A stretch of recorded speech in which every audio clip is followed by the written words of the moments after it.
temos visto a pecuária brasileira, principalmente o elo da produção, com fortes preocupações e os pecuaristas já bem mais nervosos em relação à não retomada da China para a compra de carnes aqui do Brasil.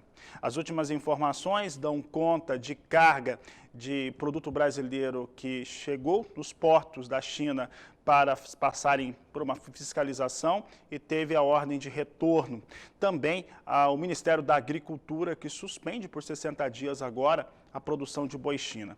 Olha, para falarmos a respeito deste assunto, nós vamos conversar agora com a titular da Agrifato, Lígia Pimentel, que conversa conosco ao vivo pela internet. Lígia, obrigado pela sua participação aqui no Agricultura BR, no canal do Boi. E esses temas que eu citei agora têm trazido forte preocupação para toda a cadeia produtiva. Qual que é a avaliação de momento, já que as variáveis não apontam, pelo menos para um curto prazo, uma retomada da China em relação à aquisição de carne brasileira, carne bovina brasileira? Boa tarde, seja bem-vinda. Boa tarde a todos. De fato, a situação só vem se complicando. O que a gente tem hoje é mais do mesmo, né? A certificação de carne já estava interrompida desde o dia 4 de setembro. Agora veio uma oficialização aí para a gente interromper também a produção, para que não se acumule aí muito estoque de carne nas câmaras frigoríficas. Então, mais uma complicação de uma situação que a gente vem sustentando desde o final de agosto.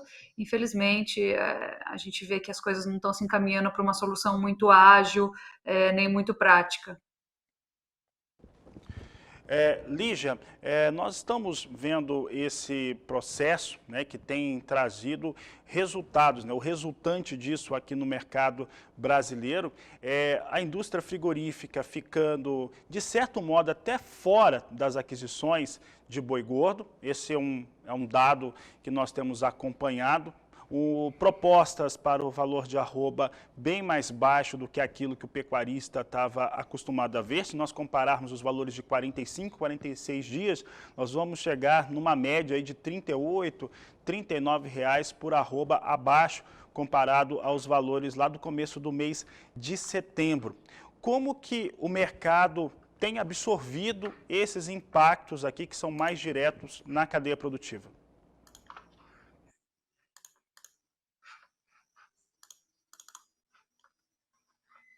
Será que a Lígia me ouviu? Oi? Voltou. Voltou, Lígia. Lígia, Desculpa, você tinha falado de 36, 38 reais de queda, né? Podemos partir Isso, daí? até R$ 39 para a queda da arroba desde do começo do mês de setembro.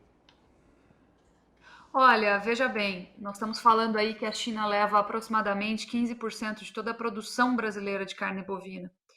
Então, de repente, esses 15%, ou eles têm que retornar para o mercado interno, que é menos provável, né? Ou eles ficam à deriva. Mas significa que de todo o gado que hoje a gente está abatendo, a gente não tem mais esses 15% para quem destinar. Então, de certa forma, ou esse gado fica sobrando, ou ele volta em forma de carne para o mercado doméstico, né? E se a gente fizer a comparação desses R$ 39 aí de queda, 35, R$ 39, dá aproximadamente uns 15% de queda mesmo. Olha só que comparação aí consonante, né? Então, nós temos que acomodar essa carne de volta no mercado doméstico. O consumidor brasileiro ele está combalido. Hoje nós temos o menor consumo per capita dos últimos 25 anos, porque a gente tem muito desemprego e inflação. E isso limita que o brasileiro coloque carne bovina à mesa todos os dias, né, que ele gostaria. Então nós temos um problema, sim. O mercado teve que buscar valores mais baixos para se reequilibrar. Nós esperamos que China retorne, né? Está sendo mais complicado do que inicialmente se previa, tá? Nós temos um pequeno problema diplomático aí. Os chineses não gostaram de a gente ter enviado a carne, mesmo com o problema aí sendo esclarecido, né? No caminho entre o problema e o esclarecimento, nós continuamos embarcando carne bovina. Essa carne ela tinha sido certificada antes do dia 4, desde o dia, até o dia 3, né, de setembro. Mesmo que o que tenha valido tenha sido a certificação, entre o português e o mandarim fica a interpretação do acordo comercial. Eles não ficaram satisfeitos, né? A gente entende porque os processadores brasileiros fizeram isso. Existe um booking dos navios e dos containers. Hoje tem uma escassez de containers e uma alta muito forte do transporte marítimo no mundo todo.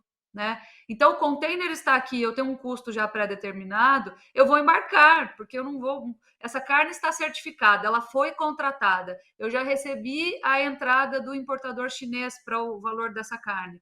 O navio, o container estão aqui, eu vou embarcar, depois eu resolvo, né? Essa foi a maneira brasileira de interpretar o problema. Mas houve um pequeno atrito diplomático em que os chineses não gostaram de ter recebido essa carne. Os chineses, autoridades, não os importadores, o governo, né? Não gostou de ter recebido essa carne sem ter esclarecido, sem a gente ter esclarecido o que tinha acontecido antes.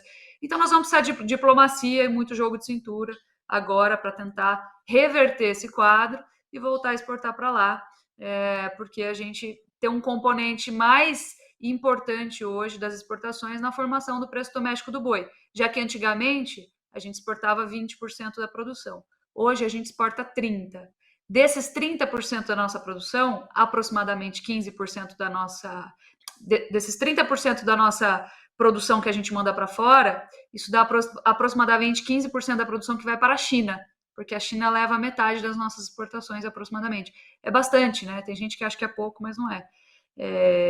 15% da nossa produção e 15% do preço caindo, acho que dá para a gente colocar aí um paralelo e ver que de fato dói no bolso. Lígia, você acabou de traçar aí parâmetros que dá para citar a economia brasileira, o estado que ela vem, a queda do consumo per capita de carne bovina e posso dizer até de carnes de maneira geral. Esse cenário diplomático com os chineses em relação à entrega desse produto e principalmente como que o pecuarista tem visto esse cenário. E nós estávamos conversando durante essa semana aqui no canal do Boi a respeito de o que muda na pecuária brasileira a partir deste momento.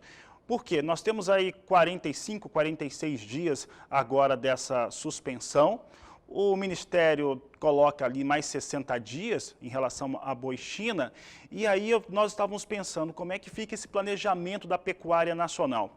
No seu entendimento, esse planejamento, principalmente em relação a custos, a planejamento de comercialização de arroba até em mercado futuro, para ter alguma garantia em relação a esses negócios e a esses custos de produção, e principalmente aquele planejamento de abate de fêmeas que estava tendo até o momento, pode ser alterado por conta dessa questão com a China, com uma resolução mais demorada?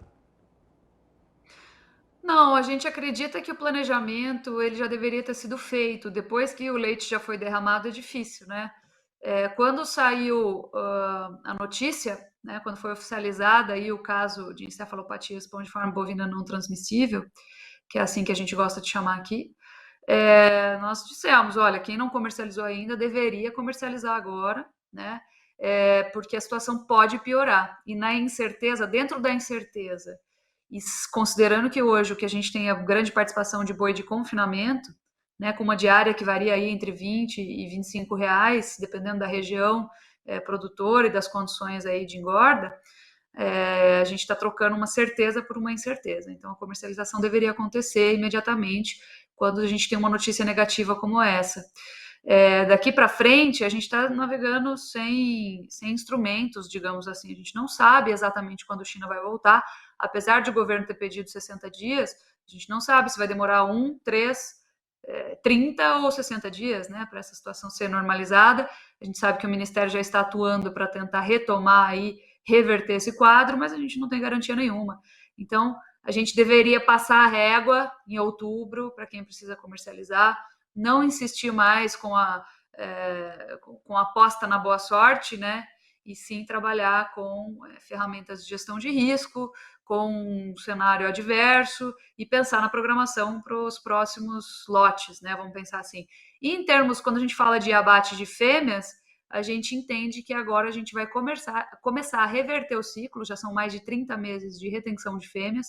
A partir disso, muito provavelmente as pessoas vão começar a repensar, mas isso é um processo longo e faz parte do ciclo pecuário mesmo. Depois de 30 meses de fêmeas, de retenção de fêmeas, a gente deve começar a ver os preços do bezerro um pouco mais frouxos. Não necessariamente eles precisam cair, eles precisam só não conseguir acompanhar os custos de produção nominalmente para perderem valor real. E a partir daí a gente inverte essa retenção de fêmeas e volta a se esforçar para abater fêmeas numa tentativa de reverter essa situação. Tá certo, Lígia. Lígia, aqui conosco nos estúdios está o nosso consultor de agronegócios, João Pedro Dias. Ele também vai te fazer uma pergunta. João Pedro, boa tarde, seja bem-vindo. Boa tarde, Lígia. A grande questão é o seguinte, eu vejo, a China, 40%, 38% a 40% da carne importada pelos chineses vem do Brasil. E é uma carne barata. Nossa arroba hoje está menos de $50 a arroba. E o consumo per capita na China nos últimos 10 anos aumentou quase 80%, passou de... E a China não tem como produzir lá, a maior parte da carne bovina é descarte de vaca leiteira, né? E eles vão buscar onde essa carne, já que isso vai impactar, essa nossa carne é uma carne barata, uma carne que entra num processo industrial deles lá, de produção de alimentos industrializados. Eles vão buscar essa carne aonde? Ou eles vão diminuir radicalmente o consumo de carne bovina? Bom, boa tarde, João Pedro. Obrigada pela pergunta. Por sinal, ontem a gente teve uma conversa com um importador de carne bovina uruguaio que está na China desde 2005, ele mora em Xangai, e ele trouxe muitas questões culturais para a gente. A China, por exemplo, só para te exemplificar o que eu estou querendo dizer, a China está fazendo uma redução aí dramática de emissão de poluentes, e isso está causando alguns espasmos econômicos. E aí eu perguntei para ele, falei, por que a China está fazendo essa transição radical se ela não fez uma transferência de matriz energética, né, de combustíveis fósseis para uma matriz renovável, por exemplo, eólica ou de energia solar? Essa transição ela não foi feita. Eu estou fazendo simplesmente uma redução sem ter feito uma transmissão de matriz. E basicamente ele falou, a história da China ela é feita, construída em cima de espasmos, não tem pouso suave na história da China, e isso vale também para o consumo de carne bovina. Se eles se incomodaram diplomaticamente aí com os embarques de carne bovina, e se essa carne chegou lá sem se explicar o que de fato estava acontecendo formalmente, ou se houve alguma diferença de interpretação do acordo comercial em relação ao português e ao mandarim, né, entre as duas culturas, para eles tanto faz se vai haver um choque aí de preços ou se vai haver um choque em termos de abastecimento de carne bovina. Vamos simplesmente transferir o consumo de carne bovina para carne de suínos ou para carne de frango, né? E aí nós levantamos uma outra questão importante, como estão os estoques, né?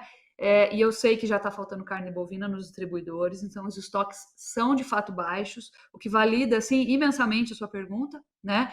E os estoques de carne suína também estão baixos, porque já começaram a fazer o uso dos estoques de carne suína lá, mas eles têm estoques confortáveis ainda de carne de frango. Mas, na verdade, o governo não está nem aí.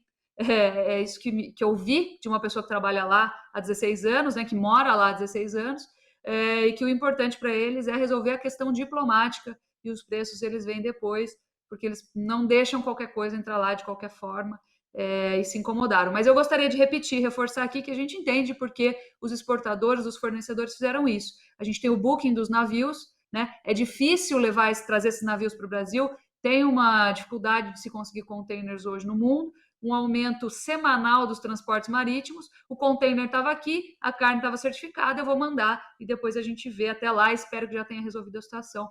Foi assim que a gente colocou 600 milhões de dólares de carne no mar, sem saber necessariamente se ia conseguir chegar lá e ser desembarcado, despachado ou não. Só uma questão, Lígia. Quando o ano passado, quando deu a pandemia, muitos portos chineses ficaram parados, fechados. E esses navios foram realocados, foram levados ou descarregar em Hong Kong ou em Singapura. Nesse momento, não teria um plano B para essa parte dessa carne ir para esses mercados? Sim, isso já está acontecendo. Tem muito navio que ficou aguardando ali em Hong Kong, já está lá, né? Alguns navios aí que foram chegando. Lembrando que tem muita carga que ainda não chegou lá, tá? Porque demora 40, 45 dias. Então, a gente embarcou carne ao longo de todo setembro. Começamos a diminuir o ritmo de carne embarcada no final de setembro. Então, tem muita carne para chegar lá ainda. Tem algumas cargas que já estão em Hong Kong, outras que já estão sendo renegociadas com outros países, como Indonésia, Vietnã, tá? Então a gente já tem alguma tentativa de realocar essa carga em outros países da Ásia, próprio Hong Kong, né? Para que a gente consiga aproveitar e para que isso não tenha que retornar para o Brasil.